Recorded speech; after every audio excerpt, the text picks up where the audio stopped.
Yeah, Megha is. So, Back. yeah, you're back. Okay. So we can start in another 2-3 minutes. Is that okay? Because people are still joining in. Yeah. That's fine. Then we can Okay. start the intro. Then I'll. Also.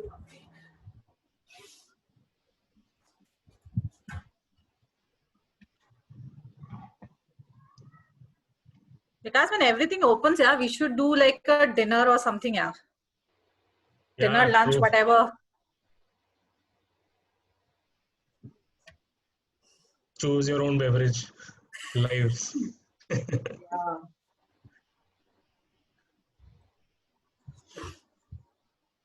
मुझे virtual family day करना है अभी. कल ही mail आया I है. missed the entire People Matters, ET. They overlapped, huh, both of them. Oh really? ET का मुझे नहीं पता था. I generally don't go in ET one. No, this time it was virtual, so I said let me register, but I just didn't get time for both of them. मैंने भी बहुत कम attend किया था. If I didn't had the session yesterday ना, तो शायद मैंने फिर भी किया होता. But with session now you can't do it. Your mind is completely occupied. Yeah. In fact, I think People Matters had done a virtual, similar social event in the evening also, apparently music and which is it would have been nice to check it out at least, so see what. मैंने नहीं join किया. Actually, virtual का वो problem है. See, physically when you're once there, ना, then you're mentally off there from work. Yeah, but virtually का वो एक problem है. That you're checking emails and then कुछ ping आ गया, then you're just somewhere on the other place. You have to then you immediately want to prioritize that. Yeah.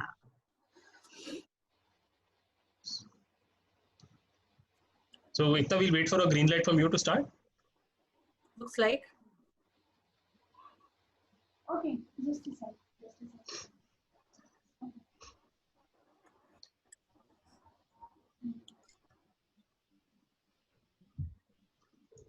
Yeah, we have 14 have joined, so I think we can start over. Yeah. Oh, great. Because you continue, actually, I have to okay somebody. Okay, so I'm Sure. just taking an off for a while. Yeah, so you start. No problem. All the best. Yeah. Because screen sorry. Sorry, carry on. I was just saying, do you want to just make it full screen, the presentation? Because yeah. Now it's fine. It's okay now? Yeah. So good afternoon, everyone, and welcome back once again to the HR Learned series. We are very thrilled to be here at the fifth session in the series, and we have another great speaker with us for you today.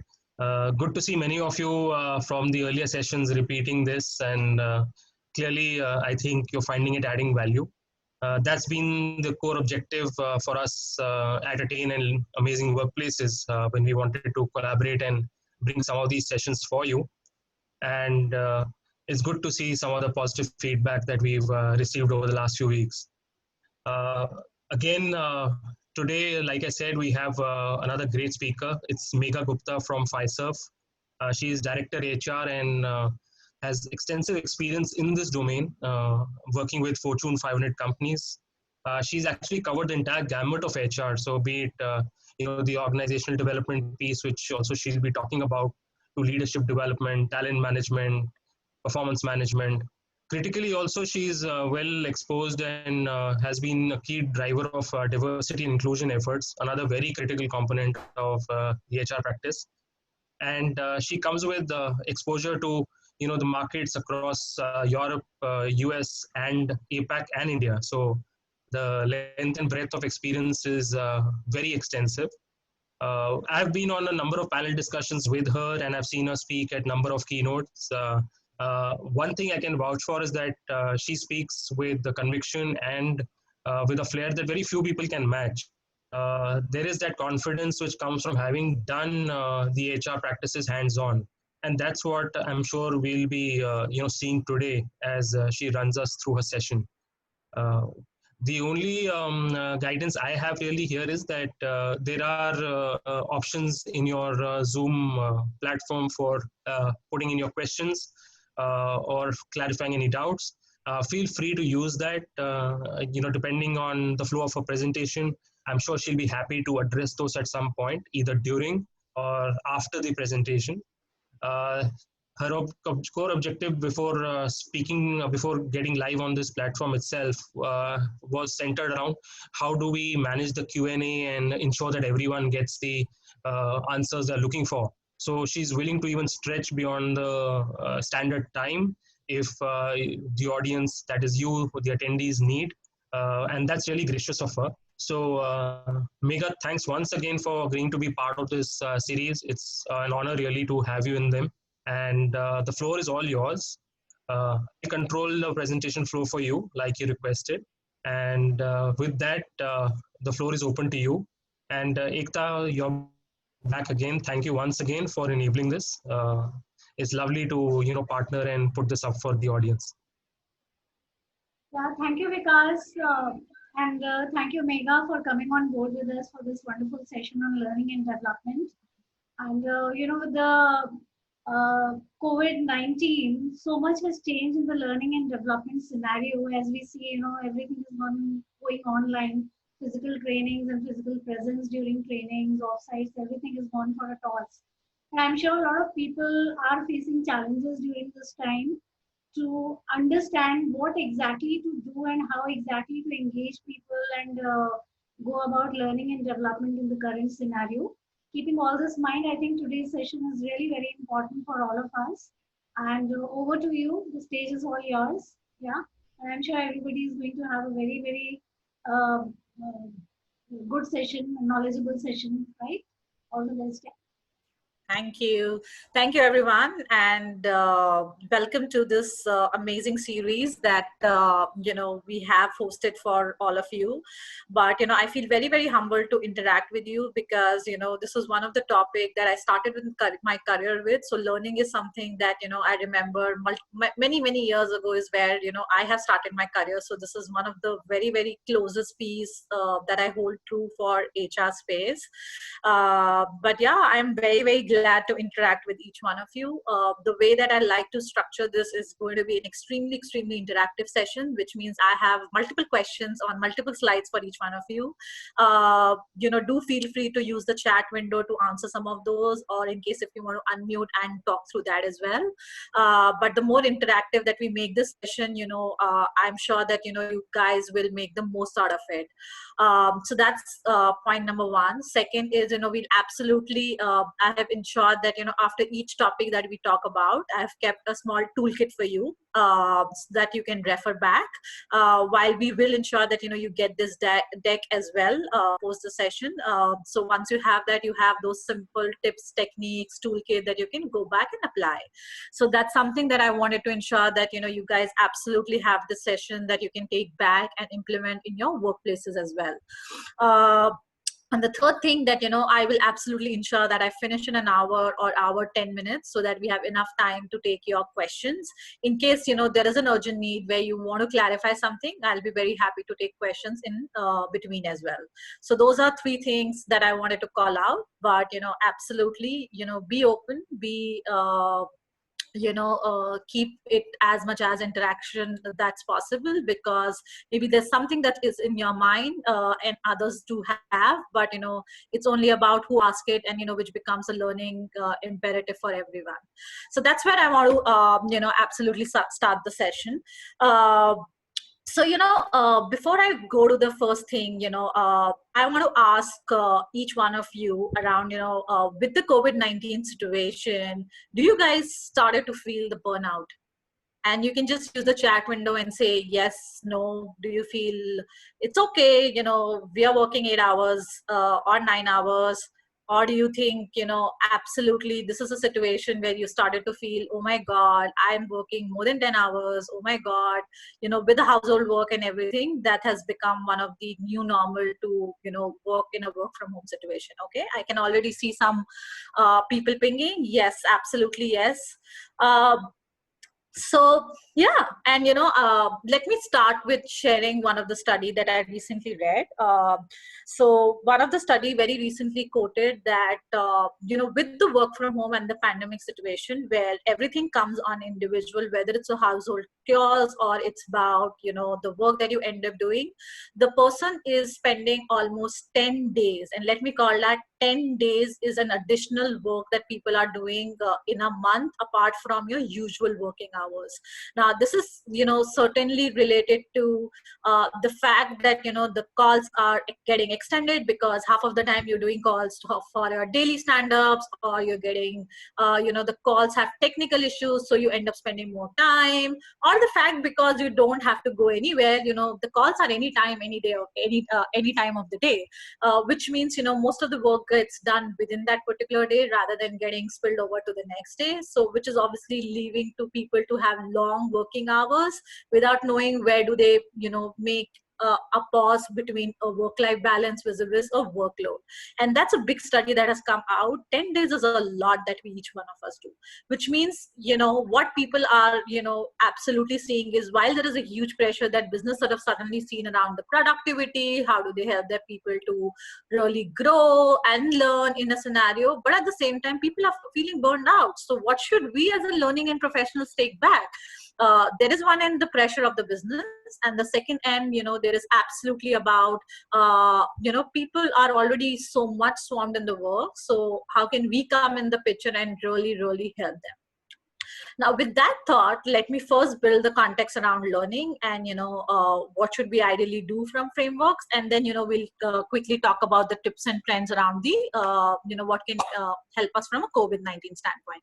So because if you can just move to the next slide. So from context standpoint, a quick, brief around, what do you think, learning is?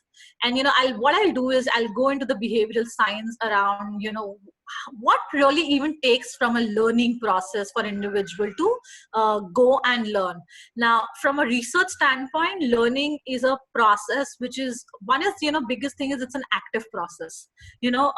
Today people learns through engaging and manipulating objects, by experiencing, by having conversations, by even, ensuring that, when you observe and interact in an environment, that helps you in building new ideas and, have a context around the entire process.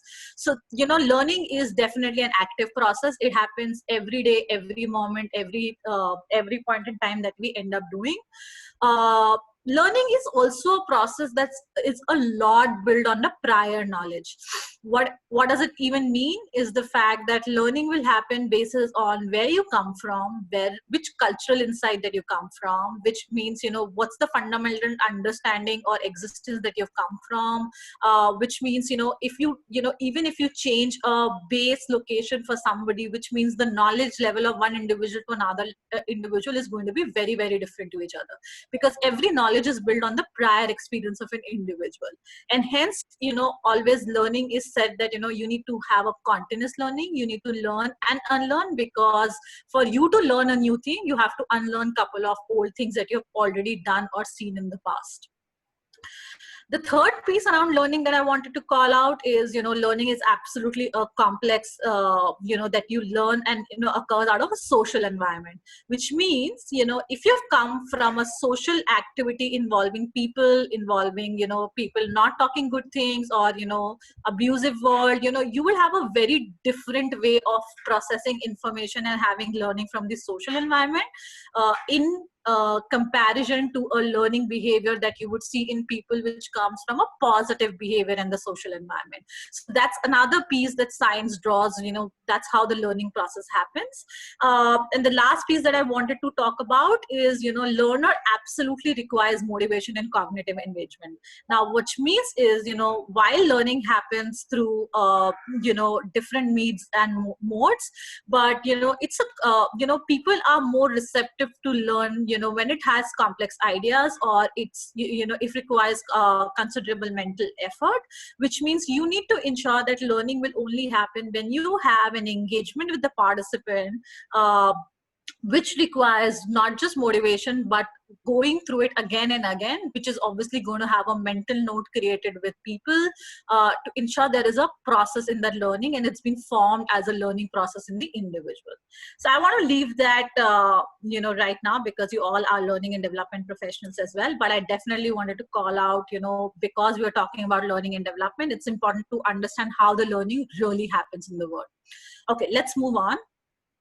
Now, I've very interestingly put 4 brands, and I want to ask, question. And again, please feel free to use the chat window. Any ideas, what are these 4 brands known for?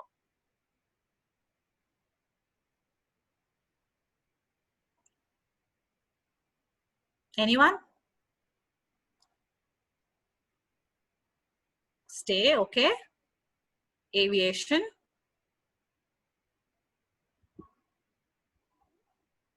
Restaurant reviews, okay. And Pixar, I guess everybody knows. Okay.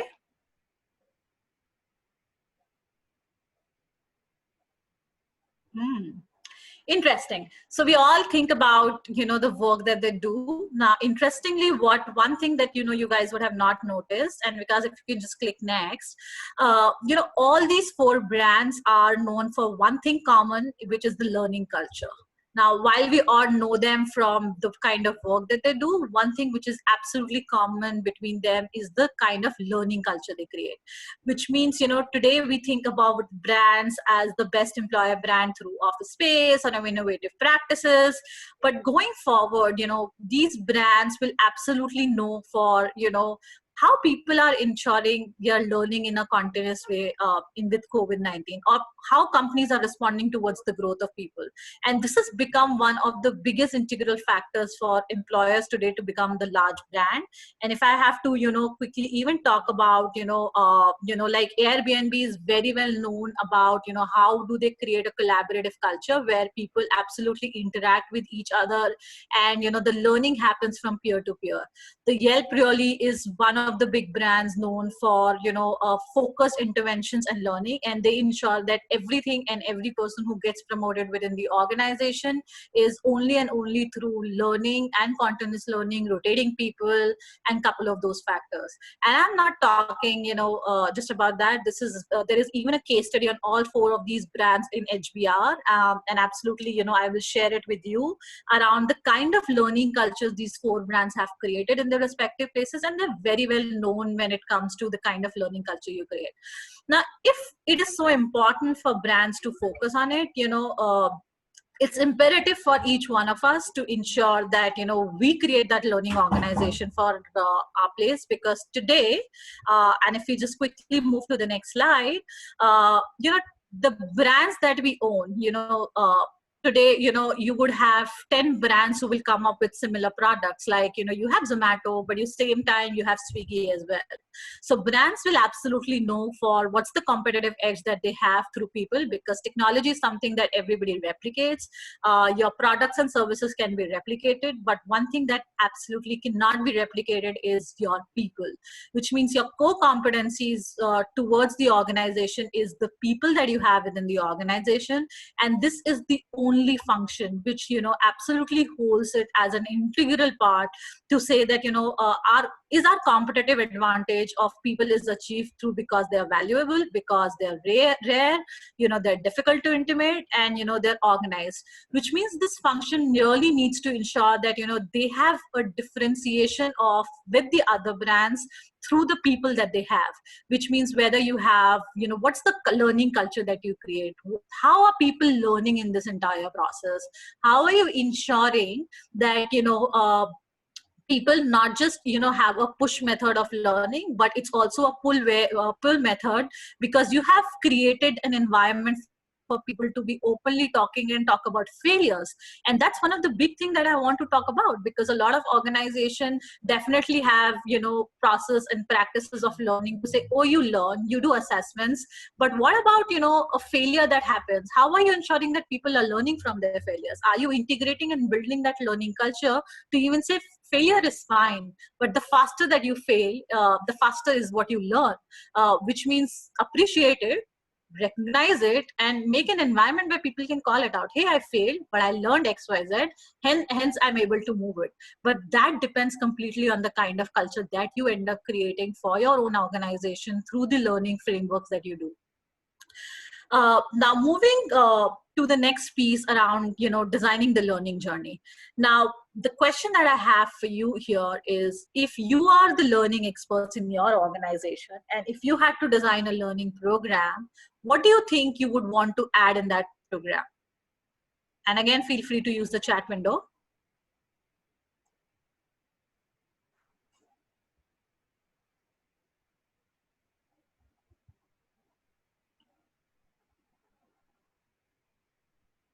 Collaboration. Okay, fantastic.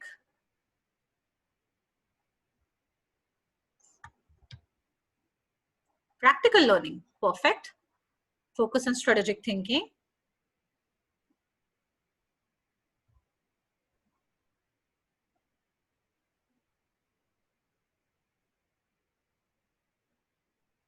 Excellent. So I think, you guys all understand, how the learning happens.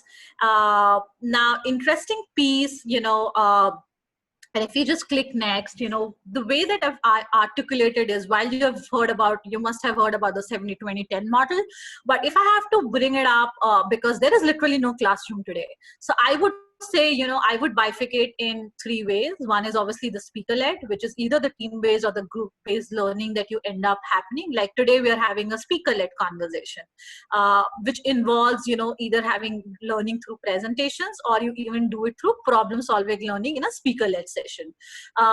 Second is absolutely self-paced, because, when you have to design a learning journey, you must have a self-paced, because the reality today is, people learn the most when it happens through, when I am involved in the process, I should be able to determine my process of learning through myself, through e-learnings, through reading materials, through video, through, different coaching sessions or mentoring session that I take. And the last piece, which is very, very important, is how do we have the learning organization, which is learning through peers, which means, either you have a project for a certain duration where the learning is happening, ensuring there is enough collaboration, because when you collaborate is when you learn the most, to say how the person can do it differently than what I do today. Which means, am I able to share my experience on the same project with others, where people can share back with me, what did I do good, what could have made it happen in a different scenario, or what else we could have done, post that.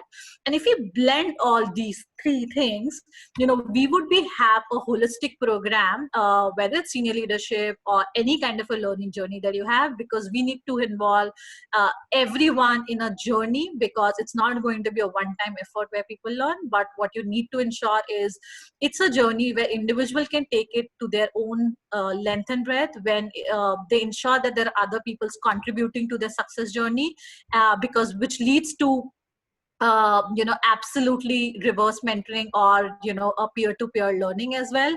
And obviously, when you have to learn more, you need to ensure that there is somebody who's coming and teaching as well. Now, Salil mentioned that, make it real. And I absolutely agree with you, because, till the time you don't add practical knowledge to it, you do not let people experience out of that journey, people will come, they will be very happy. They will feel, oh my God, something has happened. But, how much will they go back and really implement? I'm not sure. And hence it is extremely ensuring that you make it real life for people. You make it ensure that they go and implement through an action learning project, or through any kind of scenario based learning, or a role based learning that you design, where people come back and say, this is how I would have done. And a peer to peer, or a person coming back and saying, maybe you should have thought 10 different ideas as well, and go back and implement and see what really happens. So make it very, very experiential, and make it very, very live for people. Now, this looks very, very good in theory. Why do you think we even do it?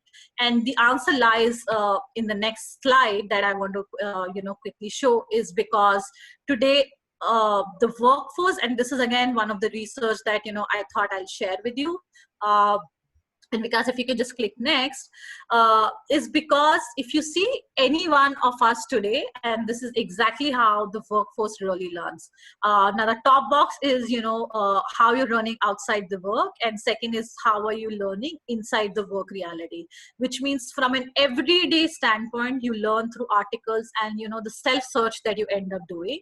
On a weekly basis, you end up learning through videos, books, and practical knowledge, even mobile apps. Today, you see economic forums running videos, and people who are subscribed to it get a weekly ones on their mobile apps or on a laptop. And, that's become one of the learning mediums for us to take care.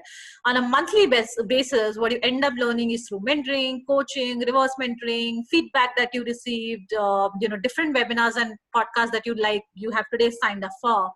But very, very often people learn it through a certification or a program. And hence, it's always advisable to go for Sushi Bite session, to go for articles, make people read, make people see snippet bites and videos, because that's what, learning has really seen a tremendous increase when it comes to people really taking back and go back and implement.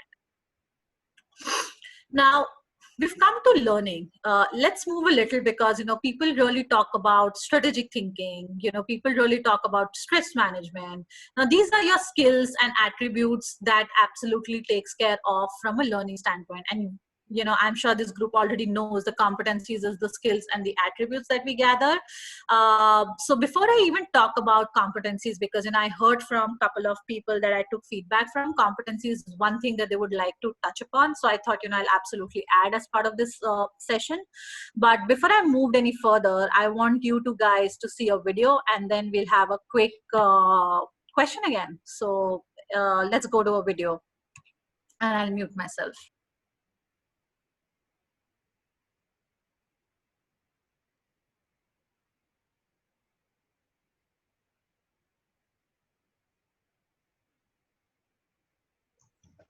I'm just playing this. If there is any issue, just let me know.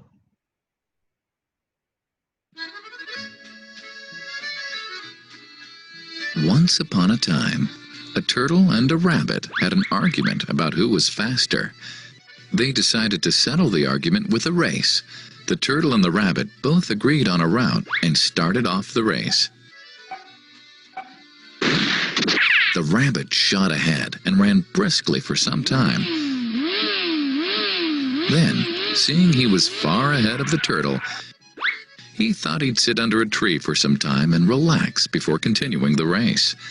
He sat under the tree and soon fell asleep.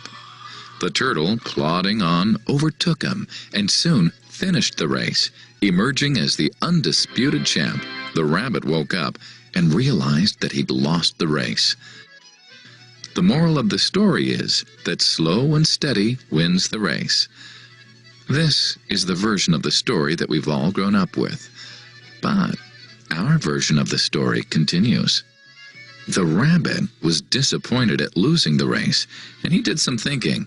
He realized that he'd lost the race only because he had been overconfident, careless, and lax. If he had not taken things for granted, there's no way the turtle could have beaten him. So, he challenged the turtle to another race. The turtle agreed.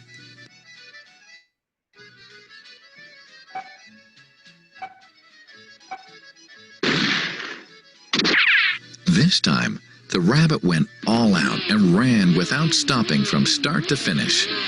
He won by several miles. The moral of the story? Fast and consistent will always beat the slow and steady. It's good to be slow and steady, but it's better to be fast and reliable. But the story doesn't end here. The turtle did some thinking this time and realized that there's no way he can beat the rabbit in a race the way it was currently formatted. He thought for a while and then challenged the rabbit to another race, but on a slightly different route. The rabbit agreed. The turtle and rabbit started off. In keeping with his self-made commitment to be consistently fast, the rabbit took off and ran at top speed until he came to a broad river. The finishing line was a couple of kilometers on the other side of the river.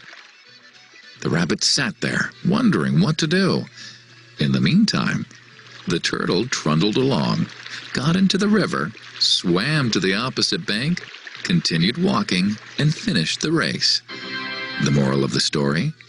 First, identify your core competency, and then change the playing field to suit your core competency. The story still hasn't ended. The turtle and rabbit by this time had become pretty good friends, and they did some thinking together. Both realized that the last race could have been run much better. So, the turtle and rabbit decided to do the last race again, but to run as a team this time. They started off, and this time the rabbit carried the turtle till the riverbank. There, the turtle took over and swam across with the rabbit on his back. On the opposite bank, the rabbit again carried the turtle, and they reached the finishing line together. Both the turtle and rabbit felt a greater sense of satisfaction than they'd felt earlier. The moral of the story?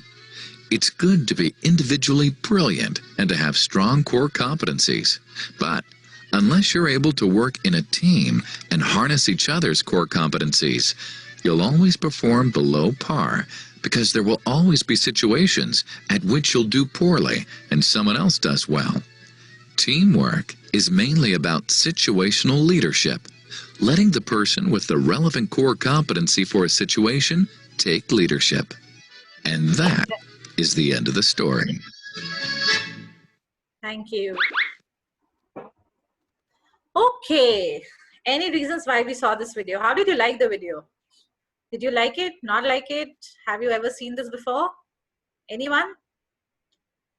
We would like to explain why you should think about competency management. This is Lars. Lars is the manager of a medium-sized company in the metal industry.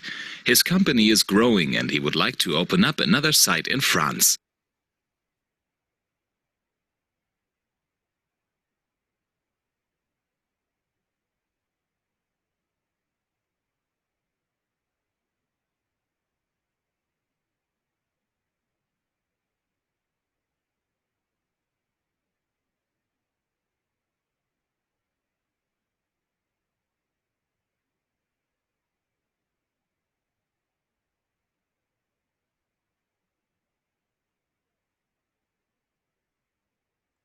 Mika, I think you're on mute. Can you just... Okay, sure. Can you hear me now? Okay, perfect. Sorry. So the reason that, I thought of sharing this video was, a lot of time we as a learning experts, and of course there are multiple frameworks that we design. There are multiple places where you go ahead because, we come from that background.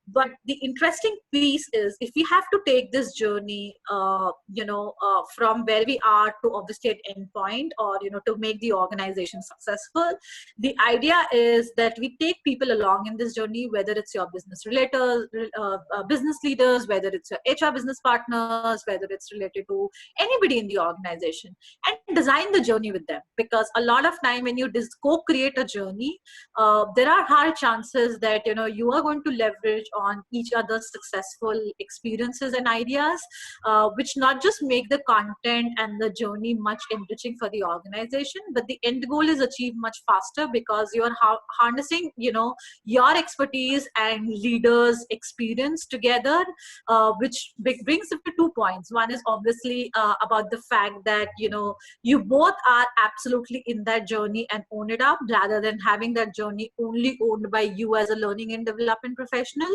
but rather have, now multiple stakeholders who are involved in the journey, and they take ownership to ensure that it's absolutely successful, and not just have you as an individual owning that journey and have the whole sole responsibility and accountability. Second piece is, of course, around the fact that sometimes to take to the end journey, it's important that we understand that I may not be only person who can reach to the end point. The goal for everyone is the same. We all wants to make our organization successful. We all want our organization to be the best place to work or Fortune 500. And if the journey is the same that we need to take, we just need to ensure we collaborate much more than our just functions, and have that holistic perspective from each one of in the organization. So that is something that I took away from the video. But absolutely feel free to use it's a YouTube video, so it's absolutely available for everyone.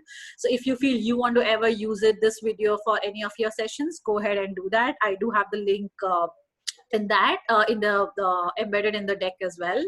Now the quick question that I have is while we saw what competencies are, where do you think competencies are today used in the organization?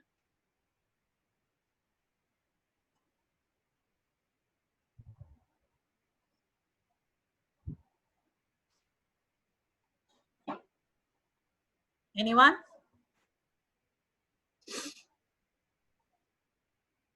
Where do you use competency assessments or development? Anybody?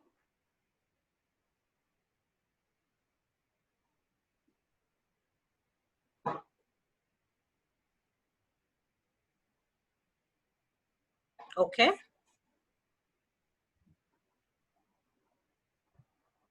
So let me, in interest of time, let me quickly move on. So competencies today in the organization are used at multi-level. In fact, I'll say it has a touch point across the board when it comes to the length and breadth of HR that we do today. And I've tried to map it in a journey of a life cycle of an individual who joins. So right from your recruitment and selection to, even identifying what are the role analysis or the job description that ensure, there is a competency model identified. Then of course, to have your training journey or training roadmap, that's where you can use a competency model to build, saying, oh, these are the competencies at a manager level, to these are the competencies at an individual contributor level, to these are the journeys that leaders must have. Then ensuring that they have a career development is where you can use a competency model to have any change in the organization, which is today that each one of us is absolutely up to. That's where competency model is absolutely important and critical to ensure how your performance management is run, how your compensation is run, and how the succession planning is driven. So it actually touches every field within the HR or a life cycle in an individual, and that's how important, critical for us to have a competency model built in when you design any kind of a learning journey or a learning program. So if I have to give a small and the easiest of trick, which I've also called out, if you have to design a company, competencies, you just have to think about what's your org vision and values, what's the business strategy, and you will get your answers around what should be my competency model. Now, take an example. If you want to drive an organization where, your organization, and, let me give a live example because I worked in this organization. Tata Group has one of their core values, which talks about trust. And I don't know if somebody is from Tata Group, but trust is the biggest value that, which is part of their mission and vision. And it's one of the core values they've articulated, which automatically means when I design, and I was part of their OD team that point in time, when I have designed the competency model for one of the leadership and development framework, the first thing as a competency for leaders I put is trust. How do you build trust? How do you ensure that people have trust and collaboration within the organization, because it's part of their mission and vision. So it has to come down to say that a competency model absolutely depends on the vision, the mission, and the business strategy that you design. Now, some of these things will be as simple as, okay, leadership is one of the piece, but how do you articulate that leadership and make it to the grounded level, which means, do you want leaders to have great communication? Because if you can move ahead quickly, I've put through 7 key different things.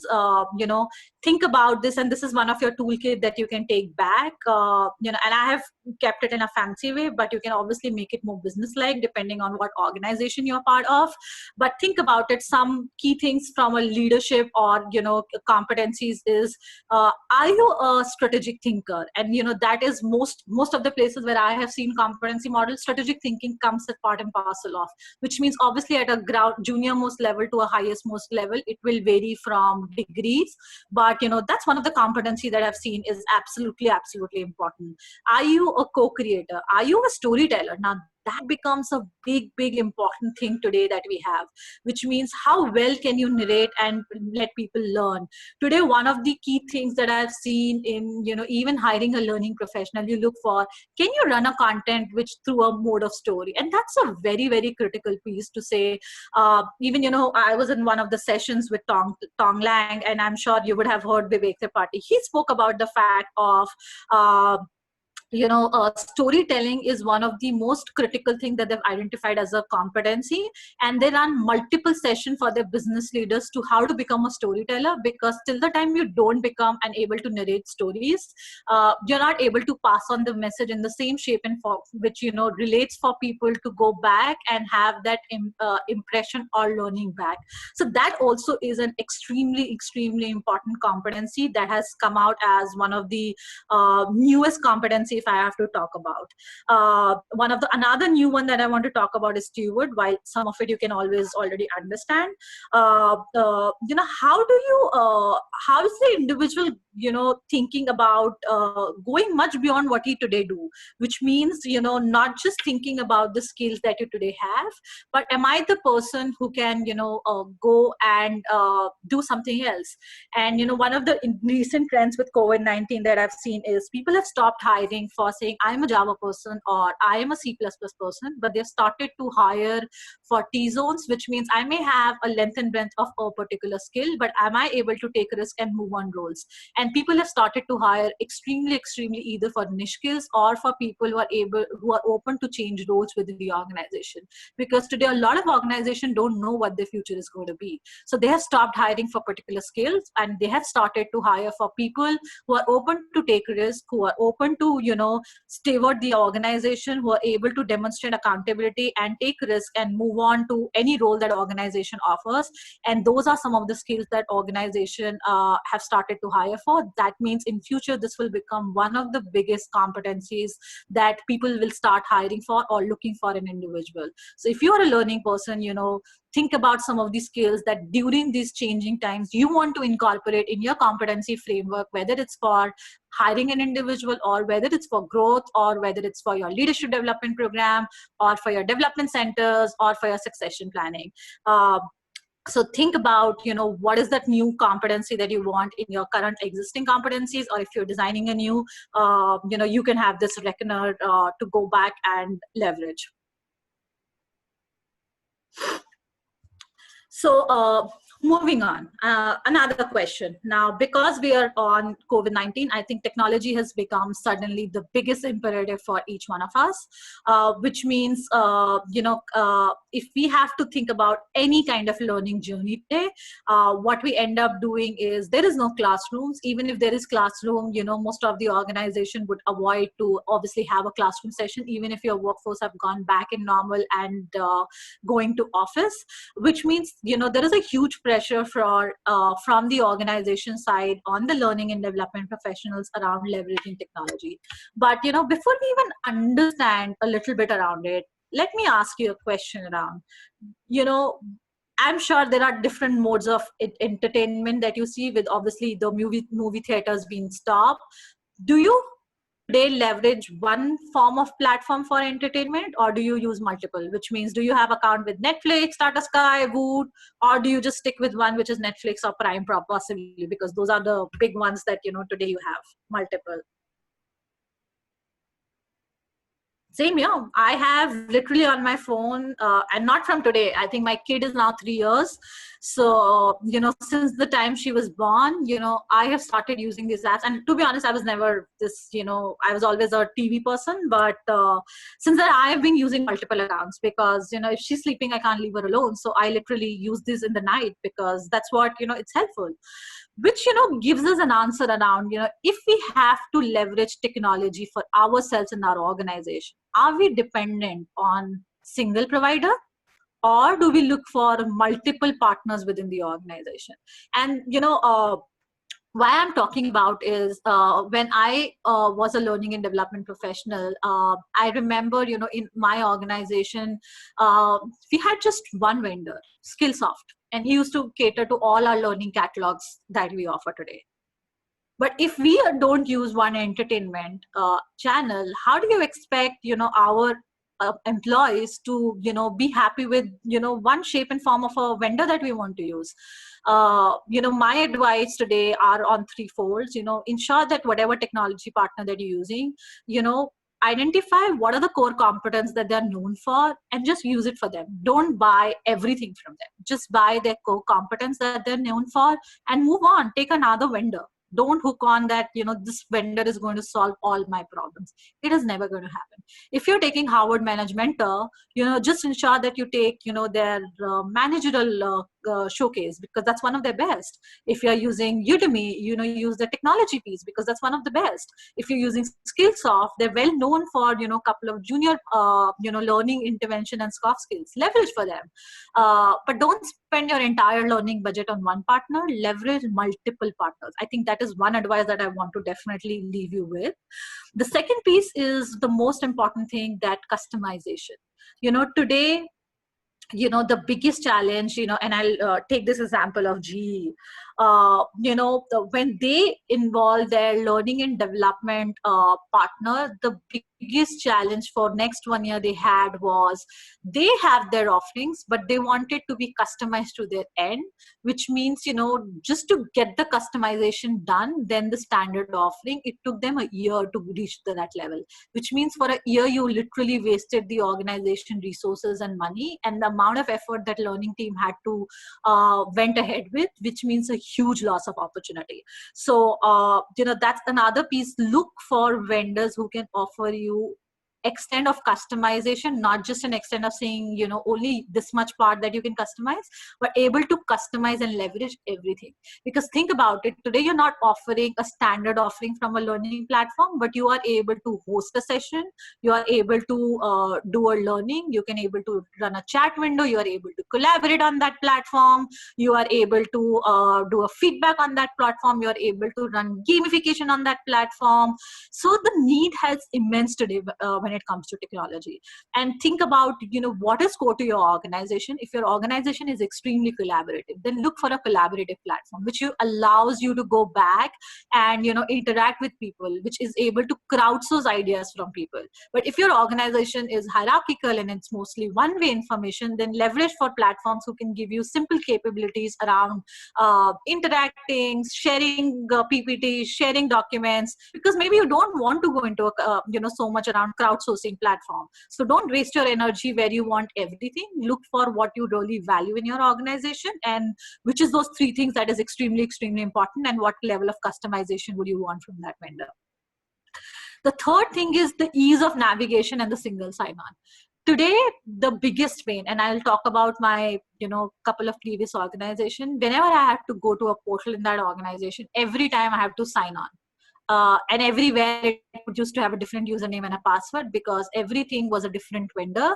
And there was a biggest challenge around technology to get integrated with Oracle that we had existing at that point in time. And it become, the user experience was really not good, which means half of the time I'll try and log in. It used to not log in. I should just leave it and get out, because that's what my experience is. So think about from the endpoint and the end stage of user, ensure the navigation of the tool and the technology that you're using is extremely, extremely simple.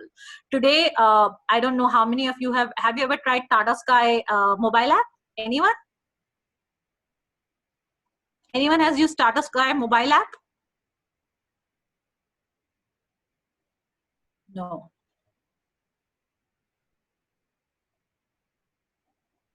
So we mostly have no. So I'll not ask this question, but I can just give you my point of view, I think Tata Sky is maybe an extremely good in digitizing a lot of their content through a mobile app, and it's a great initiative, I would say.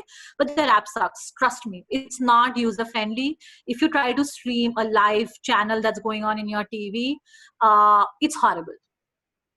Because it doesn't give you the right time, it doesn't give you the right content, it doesn't give you the flexibility to move backward or forward. So I would never say Tata Sky is a great mobile app. Maybe they're very good when it comes to TV commercials, but not absolutely from a mobile. I would say in fact, I recently used MX Player, and I was very, very impressed the way the navigation and the look and feel feels, which means irrespective of which mobile phone that you're using, they have that inbuilt feature in the content where you can monitor the voice and zoom in everything through the app, rather than going through your own phone places to make your volume up and down. And it's very, very good. Obviously their content is not that great, but at least the navigation of the tool is really, really good. So I think about how is the look and feel of the platform or the technology that you're leveraging, and it absolutely has to be single sign-on. You cannot have multiple partners with multiple sign-ons variation that you leverage. Now, I thought, I'll also share, on the right hand side, what you see is couple of top 10 learning platforms that's available. Not sure if you are some of them are global, to be honest, but depending on your organization size, need, like mine is a global, so I can't today decide a platform for myself for India. I have to have a global access, and whatever I apply today has to be globally applicable.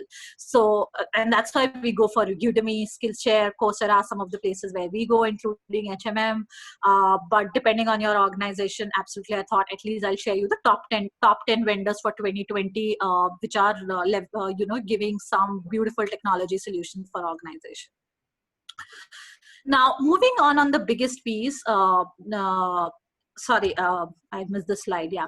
So now, one of the important factor when we go on the virtual meet and the pressure that we have is, because we moved away from classroom session, there is a lot of pressure that has come back on people, because there is also research that says that, when you learn through a content, or even if you're in a simple meeting with a group of people, it puts 30% strain on your mind, because today in a visual mode, you look for body language, you look for verbal clues that people give when you are in a session or a conversation, and there is also a body language that you end up reading of an individual when you are in person. Now, when you go back to a virtual mode, I think these three senses that you have taken back from an individual puts a lot of pressure on an individual when it comes to learning, or when it comes to anything that they're talking.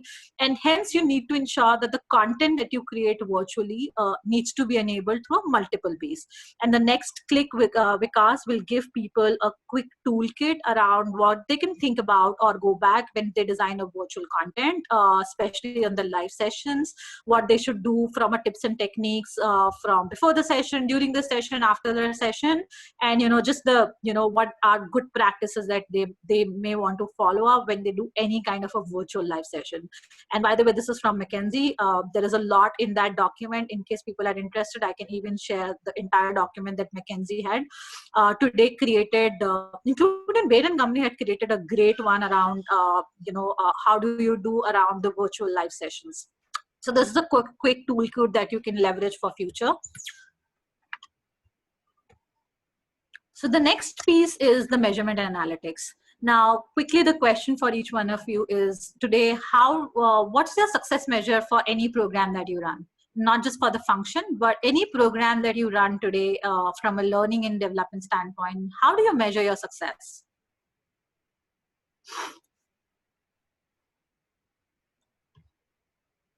Anyone? Feedback, okay. Application. Excellent, Ekta. Performance, which is how people have performed on their job post-learning, engagement and feedback, execution of the program, monthly publicity, which is your monthly dashboards, which is again on the feedback scores and the participation percentage. Mouth publicity, okay, excellent, which means how people are going back and having a word of mouth from a program standpoint. Results, thank you, Ekta. Implementation in real life, excellent. So productivity, wow, has they really, have the program lead to any productivity increase or decrease post attending the program? It's a fantastic way of measuring success of your program. Excellent. So if the traditional way of, and from a model, if I have to talk about Jack Phillip model of measuring and analytics, the first touch point is, of course, the feedback, which is, what's the response, opinion, or surveys or polls. This is obviously one of the measurement. Now, the biggest shift, if you've already not done, but which I already see some of them have done, the first touch point of feedback is really about the reaction, but our goal is to move from a reaction, which is simple way of feedback, is to move to the next level, which is how have people learned from that program, whether it's learning on the job, or what are the key things that they learn, which means simple thing that you can do is, after every program, have a small goal sheet and write what are 3 things that I learned. Ask them to put them as part of the post-it in their workstations, or keep it in their wallet, or keep it as their journal, whatever way of do. So that's very, very important. Third is what's the behavioral change that the program has got into the individual. Now, how do you measure it? The measure is through what was my behavior before attending the program, which was how do people, which is my peers and my supervisor and myself, see a behavioral change in myself, which means you will have to take a feedback prior to the program from the individual, their peers and the boss, and then after 30-60 days you need to go back and ask, okay, now you have done the program, in 30 days do you see any behavioral change in yourself? And similarly ask the same questions with peers and your supervisors. So that's where you reach to the third level. Now the fourth level, which is impact, is the most tough one. How do I get the ROI of the program that I do? Which means ROI can be measured through what is the business impact that this program has created, which means you have to go back at the start phase of saying what's my business impact or the goal that I'm aiming for. After this program, has they really increased in a productivity? Have there been increase in the effectiveness? Have there been increase in the time that the person has performed? Or have you seen a culture reinforcement or the behavioral change leading to the entire community of the culture change? So those are some of the ways that you can start measuring impact, but this is a long term. You can't have an impact of 30 or 60 days. You need to wait and have patience of 3 to 6 months to see really an ROI impact, but much more than that. And let me give you an example of HLL. It's the HLL, right? Lena Nair is part of one of the organization. So HUL now. HUL, right? Thank you, Vikas. So Lena Nair once, and I follow her as a leader because I believe that she's done great work as a HR professional in HUL. The way that she goes back, every single learning penny that she spent is directly related to the business growth and the impact on the culture. And that's how she has started to run her dashboards. And, that's how she even sell her annual thing around, this is what I'm going to do. This is going to be the impact over the business in terms of the dollar savings or in terms of the dollar impact. This is how it's going to, build the culture of the organization. And again, it's been charted out in the dollar value. And that's 2 slides that she presents to her executive committee, and that's how she gets her learning budget. And at the end of every quarter, that's what she measures the progress. Simple, quick, able to relate to it. How is the learning function impacting the entire organization? So these are some tricks that you can absolutely go back, think about how do they want to do. One of the big piece that, I definitely want to talk about, how are you ensuring that learning is inbuilt with the career growth of individual, whether it's related to the promotion readiness, whether it's related to my career growth framework, but think about, how is it really making an impact to individual, not just from a feedback and the monthly dashboards, but absolutely around the other 4 levels that I talked about.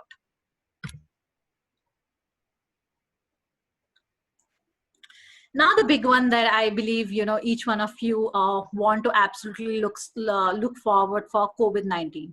Now, if I have to quickly, because if you can click next, the one piece that I want to talk about is this is a reality, guys.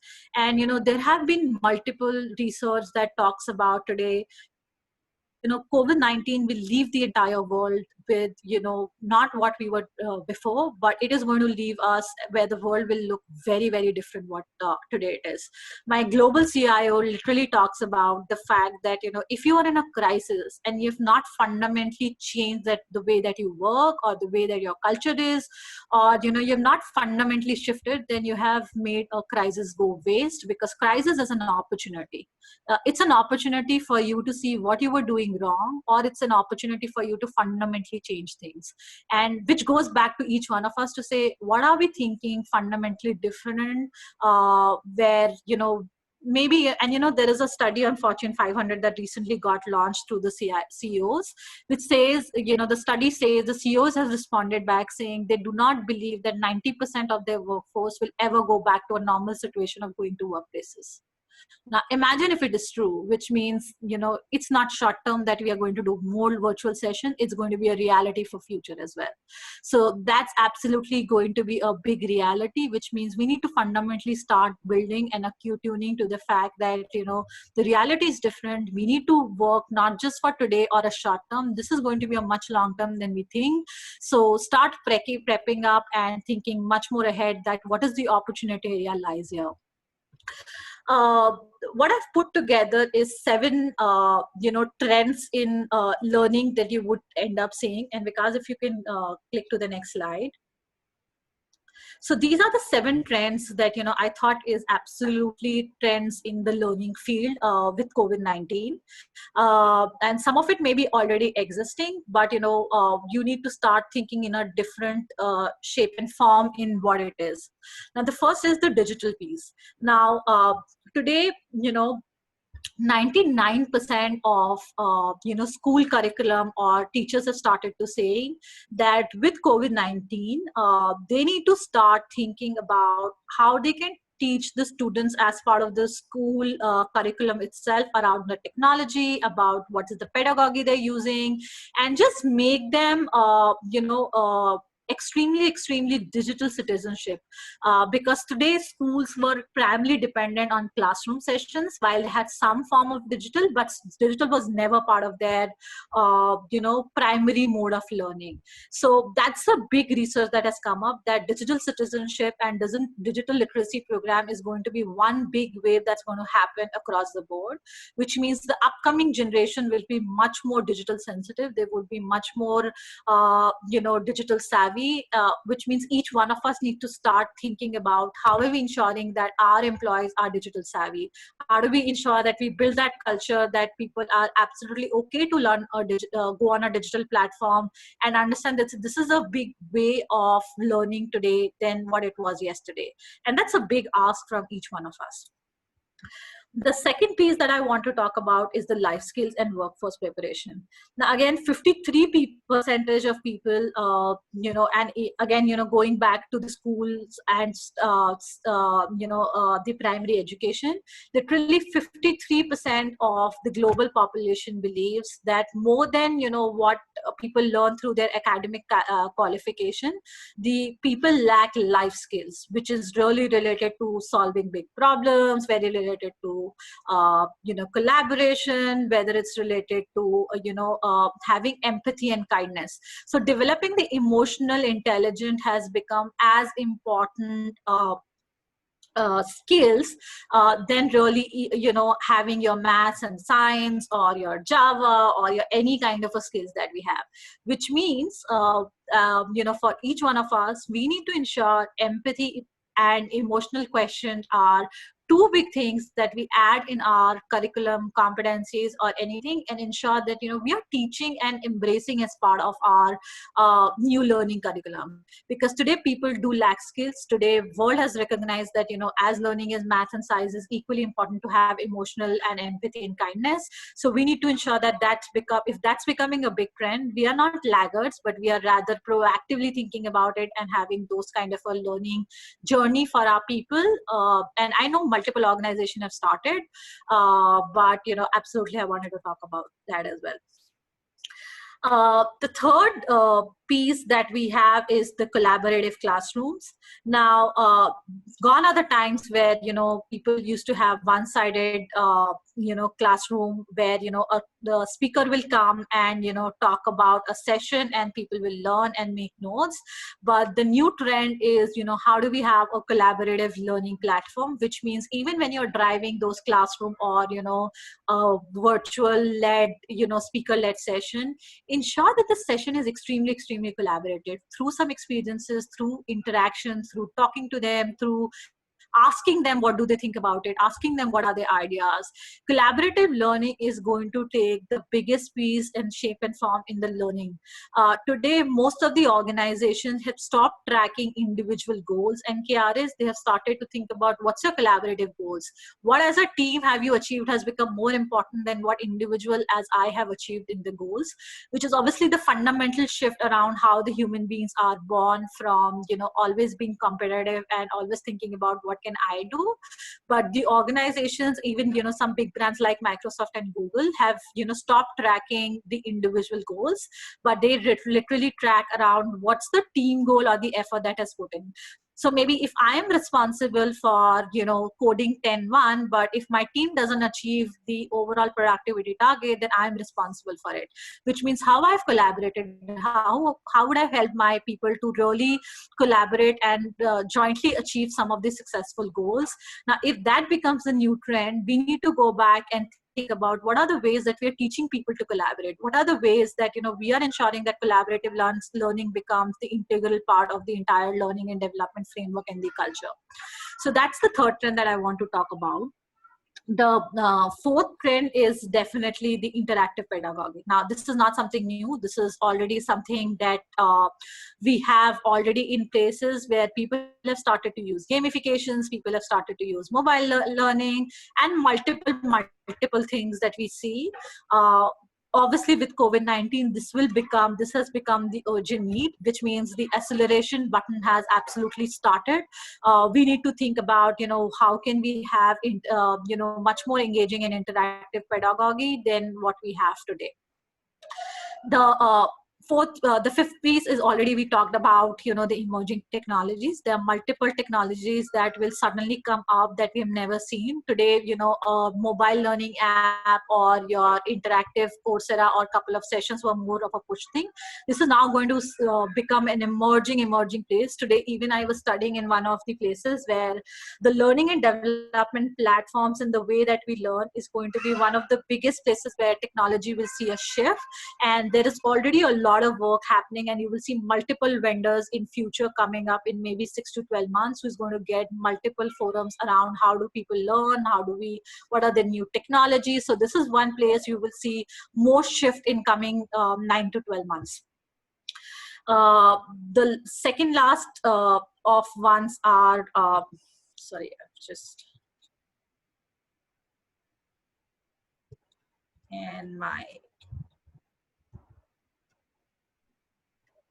okay, the second last is self-led learnings, which means, today we expect people to go and come to a classroom, which is again a push learning. How do you let people to learn themselves? I already show you in one of the charts that, apart from workplaces, there is a 50% contribution of people learning out of the work. So how do we let this journey driven by people rather than we only as an organization or we only driving this learning? How do we ensure that a lot of learning is self-led?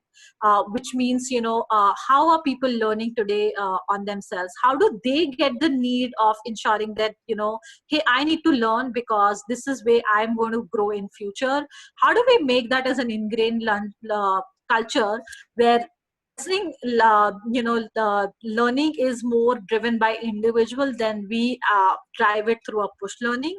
So that also is going to become one of the big waves that you will see as an emerging trend, where there will be a lot of focus by organization to say, hey, we are only going to provide you different platforms of different needs and goals mediums for you to learn, but this journey is absolutely going to be driven by you. That means the steering is going to be in your wheel.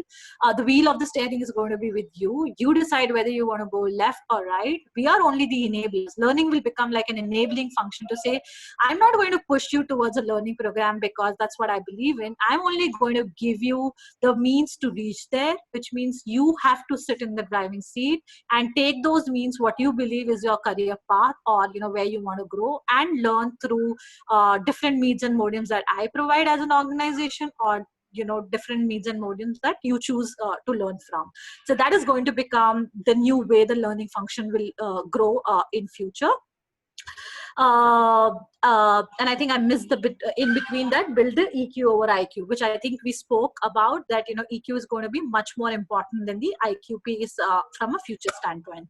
So these were the 7 emerging trends that I wanted to talk about, because post COVID-19, as I said, the world is going to look different. The learning function is also going to look different, and these would be some of the trends that you would see in a much more shape and form coming forward for learning professionals and the organizations. The last slide that I have, moving on next, is again a toolkit for you.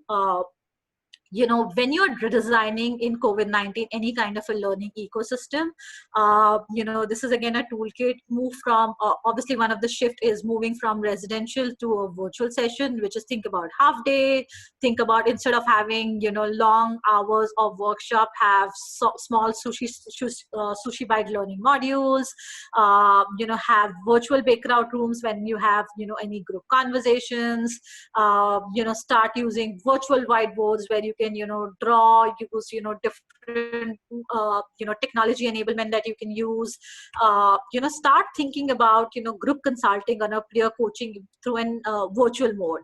Not that it didn't existed before, but this is going to be a normal new. So think about all those aspects.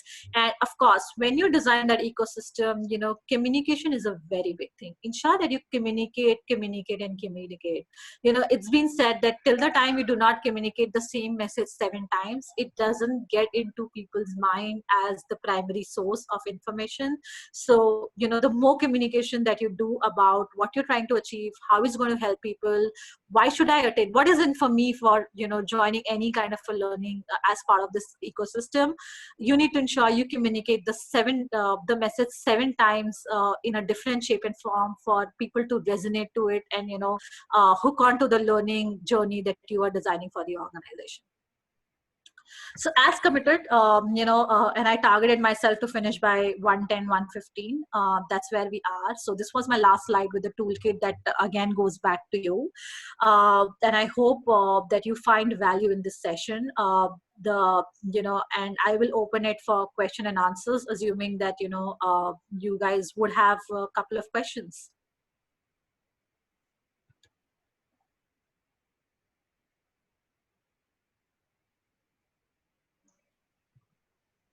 Great. Thank you for that lovely session, Megha. I think it was really insightful. And it's really nice to see some of these frameworks that you've included, which I think the team will be able to utilize once they try and implement some of this in their workplaces.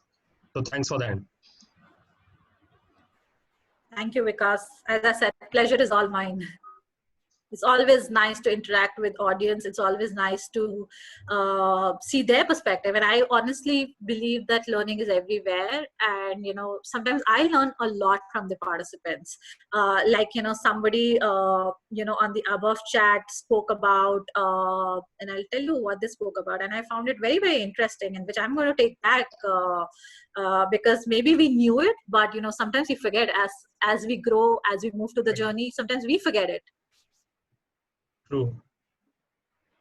In fact, I think while people are thinking through their answers, I have one question which I've also personally struggled with, is whenever business leaders ask or the CEO asks for justification for a learning platform or a intervention or a training, it's just so challenging to put it into a mathematical model. If you have any experience you can share in that. Sure. No, Vikas, absolutely. And I know, how tough it is because it's a one-time investment and CAPEX always looks much higher. And HR is the only place that, have been last in the journey of technology enablement, by the way. and I think Vikas, you will agree, because first the technology happens at the business level. It's the second piece where technology happens at the finance level, because obviously it's about numbers. And the last piece where you ever get budget is for HR transformation and HR technology. And of course, when you ask for big money from learning and development, that's where the problem starts with. So I think great question, Vikas. I would say my personal belief to get through a learning platforms or learnings or anything that you want to invest in, you need to start the journey, as I rightly said, what is your organization trying to achieve, and link it to the factor that if we need to ensure that organization achieves from where it is to where they want to go, which means whether it's related to the culture or whether it relates to the productivity. Even take a simple example. Today in COVID-19, people are talking about layoffs. Let's be real, right? And I want to table it out. People are talking about layoff. People are talking about the fact that why don't we decrease salary of people, because it's a capex at the end of the day. Now, if that's the business scenario, obviously the biggest thing that we will have in mind is, oh my god, if I ask for money right now, they will throw me out of the meeting room.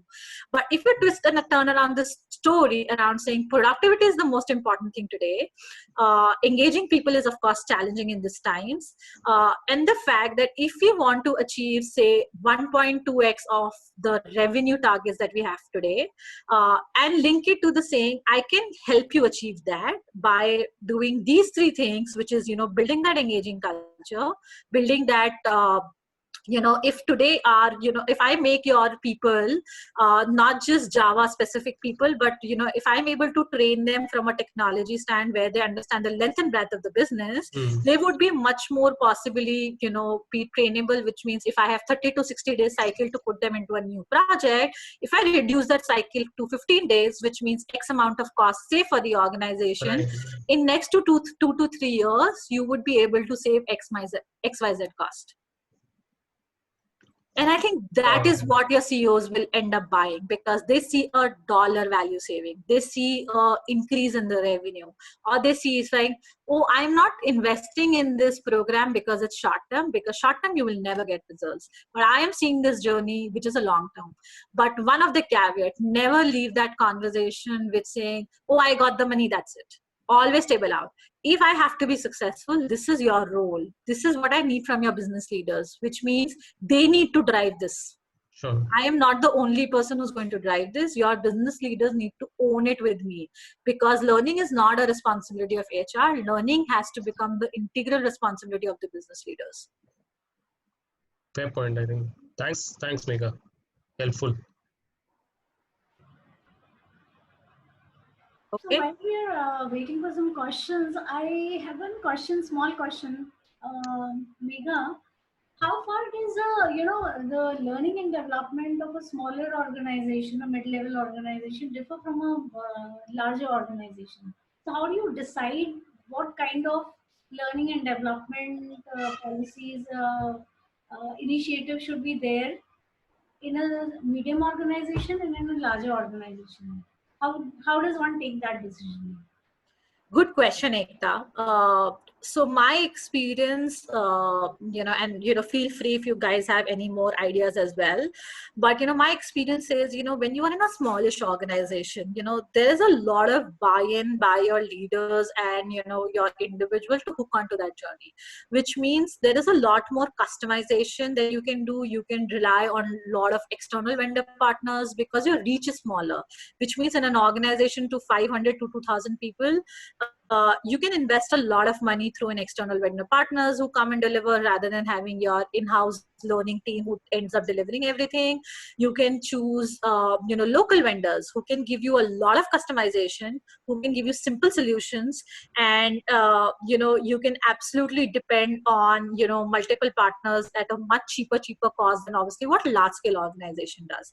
In a large scale organization, the biggest differentiation is because your reach of an associate is so high, and hence a lot of time a learning function is trying to sort out the basic, which is saying, if I'm launching launching one program, how do I even ensure that 80% of my participation is even there, which means even a small basic program will take you 1.5 years to even cover 60 to 80% of your population. And hence a lot of times centralization becomes your priority. A lot of time ensuring that one program that you launch becomes successful through the participation and the reach of the people, because that becomes your central focus, then thinking about multiple programs that you end up running with different multiple vendor partners through customization to India. Also in a large scale organization, what happens is decision to take a vendor or a buy a vendor also become very, very centralized approach, because you would not want a different experience for India versus a different experience for APAC versus a different experience for US. Of course, there is a level of decentralization and type of program that you want to run or how you want to run, but at least some of those things become like your central repository, like your competency framework. Your competency framework cannot be different for US versus for India. So large scale organizations, some of designing these frameworks take much longer time because you need to take a buy-in from multiple geographies, multiple stakeholders. Whereas in a small scale organization, the speed at which the learning function works is also very high, because the number of stakeholders that you end up interacting with, the kind of work that you can do is much, much faster than obviously the large scale organization. Thanks, Megha, and I think that was really insightful. So, Megha, we have now 2 questions actually in the question box. So, can you just go through them and I think we can answer these questions? Yeah. Okay, so Arvind is asking, many organizations have felt during COVID-19 that some of our employees are not well performing because of work from home. In that case, what does HR has to do? So interesting question, Arvind. And I was taking this session yesterday with one of for almost 60 to 70 people, internal HR team in the organization. And the topic for the knowledge sharing was HR trends in COVID-19. And, one of the trends that, we see as a challenge for HR incoming is, how do we take care of productivity and efficiency for the organization? Today, HR was never taking care of how do I measure productivity. But today with COVID-19, one of the biggest trend that is forecasted that, business leaders are looking back to HR, that how can they how can they help in, measuring effectiveness? How can they measure organization success through productivity? Now, there are a couple of things, like in my organization, irrespective of COVID-19, we anyways had a tool which measures, the productivity of people. And a lot of organizations like TCS or, Microsoft have already started to engage with a couple of vendor partners who, can help in measuring the productivity of people. Now, some organizations do by measuring the number of online hours that you use. Some organizations do it through what is the work that you have delivered. Now, if you have to go to a medium of delivery of quality and effectiveness, then it has to be driven by business leaders, because only they can tell you that, how do they measure each work, what is the effectiveness done by each role, which is through a quality and the, productive hours or, productive work that they've enrolled. But if you want to keep it at level 1, which is, how many hours that people have done, there are multiple tools that's available, which just tracks the number of hours that person has been online, and there are some smart tools that if you go and try to just switch on a video, it will not track time, so it will just track an offline hours. So those are a couple of things that you can leverage for your organization. I also believe that HR has a lot of data today, whether it's related to attendance. Are you tracking attendance online? If you're not, I think you must do it and encourage people to go online and have their attendance every day.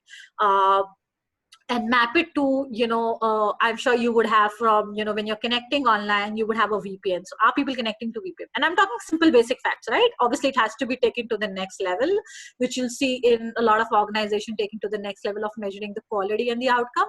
But today, if you have to just measure the absenteeism data or the number of hours, simple tools like your attendance data, your work with the ID team to see, have people connected through VPN throughout the day.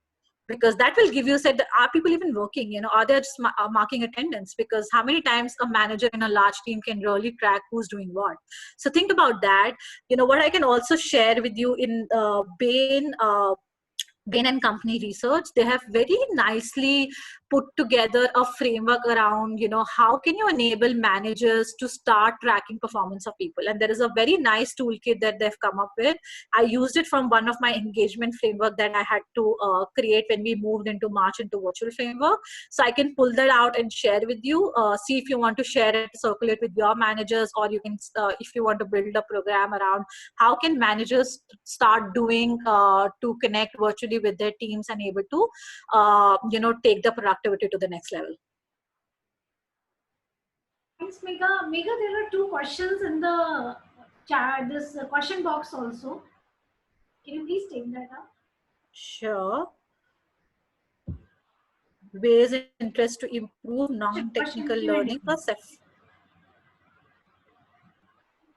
Okay, so I'm reading this question from Amit, which is, in ways and interest to improve non-technical learnings for software developers. Okay, excellent. So thank you, Amit, for that question. I know technical ones are the most difficult ones because of the fact that, you want somebody to learn coding, or you want to take the technical knowledge from level 1 to level 3 or level 4. So simple things that I can think about, embed, assessment, so that, you are ensuring that people are learning or also assessing themselves, because assessment is one way that, you can help non-technical learnings to go up. Work with the business leaders, because, business leaders sometimes come with very interesting ways to improve technical learnings. That's what we are doing, by the way. To go back to technical trainings being more interesting, how do you think about that? If you think about non-technical learnings, especially for software developers, I think I already shared a framework around make it interesting as a journey. Don't think about just one-way communication. Make it interesting, make it gamified, use projects, use learning, peer-to-peer learning models, and multiple ways where you can ensure that software developers don't lose interest in a learning program, but quickly get hooked onto. I'm moving to the next question by Abhishek. One single platform, already in pilot. This is a platform strategy.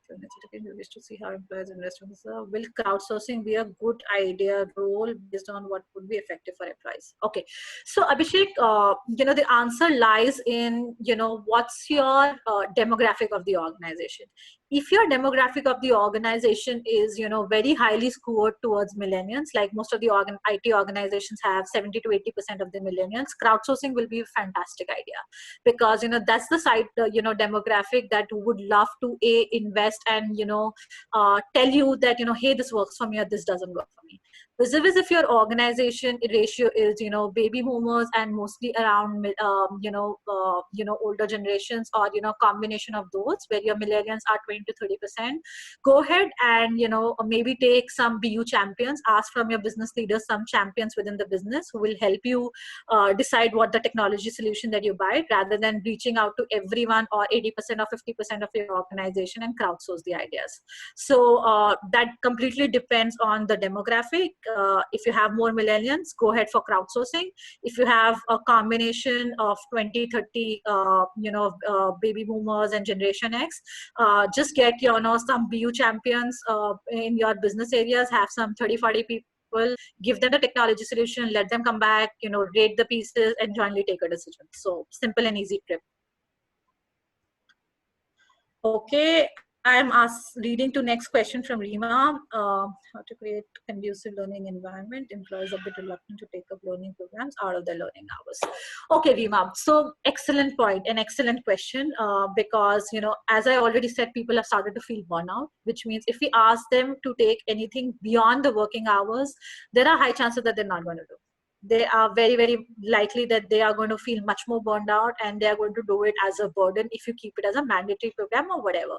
Which means, at the start point of creating the learning environment, you need to build that ingrain as a culture that, learning is not over and above what people do. Learning hours have to be part of the productive hours, which means, decide with your business leaders and your CEO and CFO that, how much work, man days, and, typically in a learning language, we use man days or man hours, do they believe that are required for an individual to complete in a complete year or a month or quarter, that's going to give you the return on investment, which means these 2 days or 2 hours or 3 hours are part of their productive hours.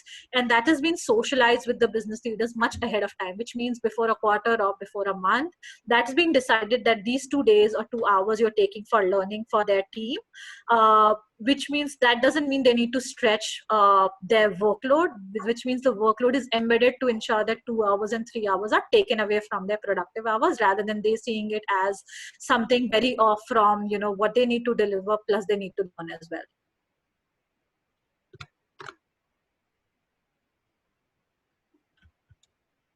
Yeah. There are 3 questions in the Q&A. Yeah. Can you just take that up?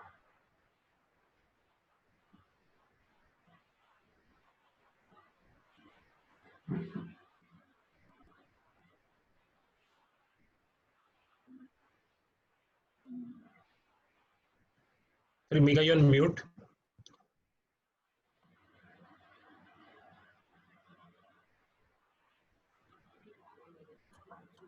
Yeah, I am just reading the question, Vikas. Give me 1 second. Due to normal new, if work from a student is a mandate option.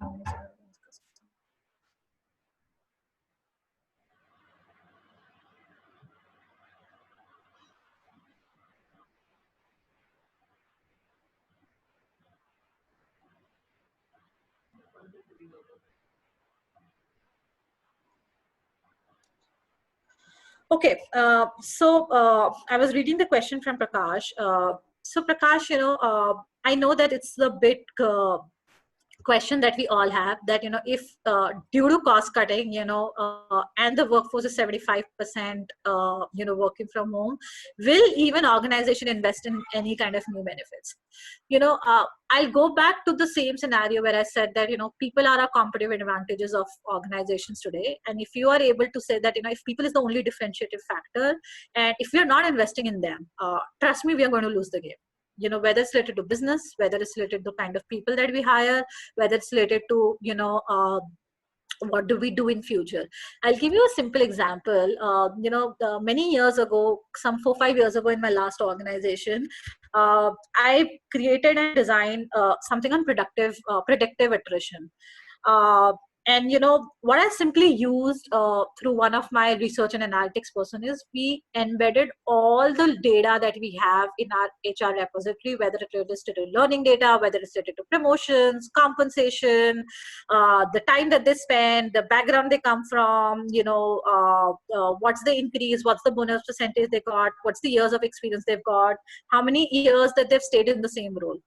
And the interesting fact that came out of that entire study was, and, you know, obviously the end point was to predict, you know, what is the future attrition going to happen, rather than thinking about, you know, what attrition has already happened. The interesting fact that came out of that data is that, you know, if people have not attended a single learning program in a year, there are 60% more chances of that person to try. Now think about it. If you go back with some stats, just looking at your HR data, if that data throws out something like this, and obviously there are multiple factors, compensation come as a big one, you know, where are you from a compa ratio also came as a one factor, but learning was the biggest one that came out. That if people are not learning or rotating their job within 2 to 3 years, that leads to 70% higher chances of attriting. Which means, are you ready to lose that kind of a talent in a place where, you know, you are anyways trying to cost cut? So if you can, you know, try to demonstrate that kind of a data through your data analytics team, or by doing an analysis yourself, do you think, you know, your CFO will say, oh, what should we do? They will come back to you saying, you know, okay, if that's the data what should I do? What should I think about from a learning standpoint? And, you know, start from a story of saying, you know, this is what my data says, which means if we do 3 things or invest in 3 things, which is obviously long term, this is what I can give you back as a return on investment. I don't think so your CEO, CFO will say no for that cost amount. Of course, you know, don't ask for an amount that suddenly becomes too difficult for them to sustain for, but, you know, do ask for something that is more palatable for your CFOs at that point in time. I believe there are 70 to 80% chances that they'll try to invest in that. So we have 2 more questions. I try to answer and then wrap up. If there are more questions, I'm happy to spill over. but I'm looking at the chat question by Abhishek.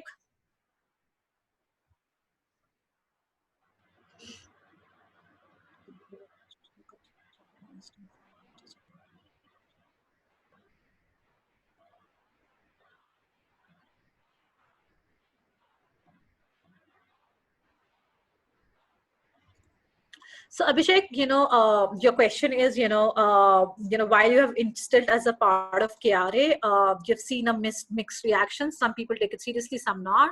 What else can you do? I did this many years ago, where we used to put that as a mandatory goal for everyone to complete two hours of training or 3 hours of training as part of their goals. It did well successfully, and we all are individuals. Everybody react to everything differently. I think it goes back to a purpose of the learning function of saying, what is in for me. So KRA is a mandate force, which is again a push part of learning. So think about what is in for me. Does it provide me career growth beyond the KRA? Does it provide, does my leaders appreciate that I'm going and learning? If you're in a sales, and I'll give you an example, in that organization was a sales organization. So, the salespeople doesn't act like that. They only worried about the fact that if my person is doing 10 sales in a month and that's meeting the target, I'm just happy. I don't care about learning or not learning, right? So if you have reinforced the fact that learning is important part, and your leader is of that business is instilled, ensure that they are pushing people. Hey, have you learned anything? Because a lot of it is a role modeling behavior to say, hey, what is in for me? If I sold that story correctly, if I learn, I grow that much in my organization. Are my policies supportive of learning to say that, will I get a promotion if I learn? I'm not saying put a negative factor to it, but you can absolutely think about, if you want to become a people manager, you must learn a people management course or go through a certification around that. If you want to grow, say, especially for senior levels, we talk about today, what are your feedback areas or development areas, how you have grown through it. If you have not done your development goals or not make progress towards it, how are you going to grow in your career? So, think about 3 factors that you want to build beyond obviously the factor which is obviously going to be related to your performance management. But think about, what is in for me? Why should I go for a learning program? Because it builds my career, or whether it helps me see in a different light. Get your business leaders to really think about, how are they going to be in this learning journey with you. And the third is, if you can incorporate in some of your processes and processes, whether it's related to promotion, career growth, development plans, any of those sort. Okay. Because there's one question from Sanjukta. I think she asked it quite some time ago. It's at the bottom of the chat Q&A box. Thank you, Vikas. So Sanyukta has asked, there are many examples of organization that you mentioned over the course of session. Can you please tell me what sources can I refer to the latest L&D trends? So Sanyukta, there are multiple sources that my trends are related to. What I'll do is, I've mostly mentioned the source of the trends. I will also document it. There were some related to Forbes, there were some HBR, they were from McKinsey, they were even from Deloitte. But if that helps you, I can, draft, either of the slides or, some of the sources that I've mentioned, if that's helpful for you.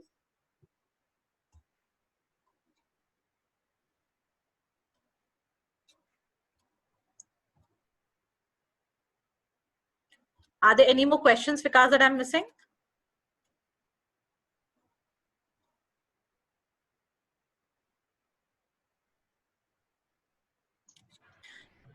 There is one on workforce, work from home, which Prakash has asked. Can we expect a shift in terms of hiring more women workforce suitable to positions? Or certain positions can be moved to women, as work from home is expected to be a future working model? Yeah, good question, Prakash. And I was reading your second question as well, with attrition become invisible. So, great thought. When it comes to diversity and inclusion, I think there is a still a long way that each one of us has to take, whether it's US, whether it's India. Having said that, with the work from home model, we will absolutely, my hopes is not that I've read any study or I have a data point to quote around this, but I can absolutely say that, there is going to be a shift in the terms of demographic. You would see a lot of women now be more interested and to apply for positions where, they used to have, difficulties in terms of traveling or leaving the kid behind. Absolutely, I feel that, there is going to be shift. But the fundamental question is, how is your organization seeing that diversity motive? Which means, with work from home, if the mindset of the leaders are still of the fact that, hey, it's not about women, it's about I need these productive, and I still believe that men can do it, or women, it does have challenges, then it doesn't matter. So first sort out what's the diversity agenda. Second sort out is the mindset of the leaders. The biggest shift that we all need to make as HR professional is the mindset shift. If those two things are sorted, I don't think so hiring for a workforce is going to be different. I definitely feel that there would be more women be interested in the job if it is going to be work from home. So I feel that if you can run some program or initiative which exclusively talks about the fact that if our strategy for the future is 70% work from home or 50% work from home, can we start looking for XYZ roles which is only exclusive for diversity hiring, which means not just women but LGBTQ and couple of race and ethnicity that you want to focus on. So I believe that it's a very positive sign for all of us. In fact, one thing that I want to highlight, it's not going to be, the trend is not going to be work from home. The trend is going to be work from anywhere, which is remote working, which means in next 2 years or 3 years, as part of the World Economic Forum, the prediction is that a lot of workforce will move to rural areas rather than only looking at your A-class cities, which means today because your multi offices were mostly in the A-class city or the prime locations. With the remote working situation, the new trend would be remote working or work from anywhere. So you can be in Goa and absolutely work. So you have a job and you still be in Goa. Imagine I come from Rajasthan. So, if this is the new trend, can I just be in Rajasthan and work? Because anyways, it's virtual working. So I think the trend is not going to be work from home, which means, you will be able to tap the talent market into multiple newer geographies will open for you. Today, if talent acquisition was only thinking about Delhi or Mumbai, because that's where your offices were, now the talent market will be open across India, imagine. So now your competition is much higher if you have to get hired, but at the same time, the market for critical skills to hire has become much wide than you would have ever imagined. So I think that is the biggest trend that you will see. So not just from a diversity hiring, but even from skill standpoint or where do you hire from will become a very different ball game than what it is today. The second point around attrition, I don't think so attrition will ever go away. Let's be real. While there is a 59% drop in the hiring trends that we have seen in this quarter, but it is going to sooner or later pick up where business comes back to the normal, where economic situations come back to normal. That may take time, but I fundamentally believe that attrition will not fundamentally go away because people will still look out. People will still, look for larger opportunities, because there are times where people leave because of the glass ceiling that they have. They leave because of the compensation. They leave because manager, or they're just not able to make or cut it to the job that they got hired for. So attrition is going to be there. The differentiation, as I said, is going to be what do you make out of how do you create your employer brand through talent, which means your policies. Today, benefits and wellness is the biggest piece that we talk about. That if Google and your Airbnbs were providing you a luxurious office space along with some free food facility, they need to fundamentally think that what's their wellness strategy now, which means, they're thinking about, they're giving, like, recently Google came up in the news of saying $1,000 if you're working from home, because that takes care of your, everything that you need to do from your work from home standpoint. Similarly, they're fundamentally thinking about what do you need from wellness now, rather than thinking about just, luxurious office space or a couple of other wellness and fitness things that they were providing, which means people are now much more aware about the fact of the burnout. Today, you have a trend of 14 to 20 days of additional leave balances that people are giving because of COVID-19 and the mental stress that people are giving. We as an organization are giving 14 days of additional leave because we believe that there is a huge burnout that's happening in the organization. So I think everywhere in HR you will see the trend, but I don't think so attrition will be invisible. At least that's my point of view, unless until anybody of you thinks differently. Great, Megha. I think thanks for patiently answering all those queries. And as you promised, you went beyond the mandated time. Great to see the very interesting questions from all the participants. And I think through your presentation and answering of queries, you've clearly outlined how the LNOD space is going to evolve, and already has been, thanks to this pandemic. I can't help but somewhere thank the situation also, in a sense that because of it, really you are available to all our attendees, and they're spread out across 12 cities. I was just checking. So in the good old days, like we say, that would not have been the case. I think many of them would not have got the chance to be across the table from you if we had done the same event offline. So I guess there's a silver lining in every cloud, and possibly the learning space, like you said, will be the one that's going to shine brighter in the days to come. Really nice of you to spend this time with us. And thank you, Ekta, very much for also organizing and publicizing this entire event and series. Next week, we have yet another session coming up on HR analytics, and we hope to see many of our attendees with us. It's going to be an exciting session, so please do register and sign in well in advance. Ekta, anything you want to add?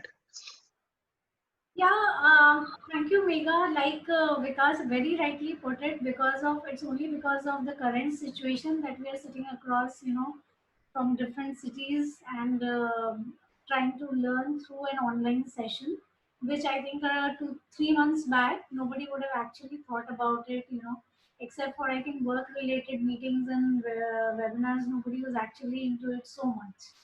So this is, yes, the silver lining, on the cloud. And next week, Vikas failed to mention that he would be taking the session. So please, whoever is not registered, do register. It's going to be a very interesting session on HR analytics. And thank you, Attain.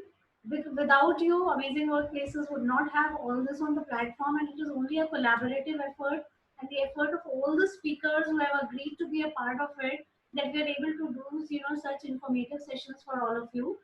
And very soon we'll be floating a form also to understand what is the good that you have, the good things that you have taken from the session, and where all would you like us to improve, during this in the session, so that we can give you better offerings in the future. Yeah, and what all would you like to learn through our platform, through Attain and Amazing Workplaces. Thank you so much, everybody, and have a great weekend. Megha, Thank you. parting words. Yeah.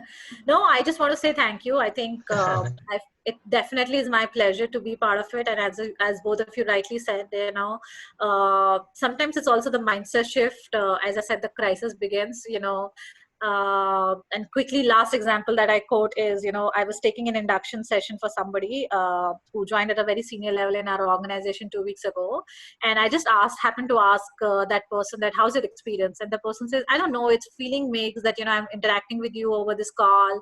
And the person joined in Chennai, by the way. So I was like, okay, but how would I change anything? I would have still interacted with you over a call, because we were not traveling any which ways, especially to obviously have a conversation. So a lot of things have become a mindset shift for all of us, and change does take time. It's like that, we rightly said in the learning journey, it's an S curve. It will move from a denial to, it will move to a zone where everybody is open to change. I think we'd see that curve. Some people are still in denial to some people are absolutely move ahead in the learning curve. See where each one of us is, where your leaders are, and take that journey. It's going to be a gradual one shift for everyone, but I feel very, very amazing and happy to interact with this audience. You guys were wonderful. You guys were very, very interactive. So I thoroughly enjoyed having this session. And in case you guys have any more questions, I know that we are much over time, but I can share my email ID and number. Feel free, happy to call me or drop me a mail. Thank you, Megha. That would be really awesome, and I think a lot of people would benefit from that. Great. So thank you, everyone, and yeah. Okay, We'll call it a wrap here. Goodbye, and see you next week. Yeah, Thanks, sure. Ekta. See everybody next week. Yeah, bye-bye.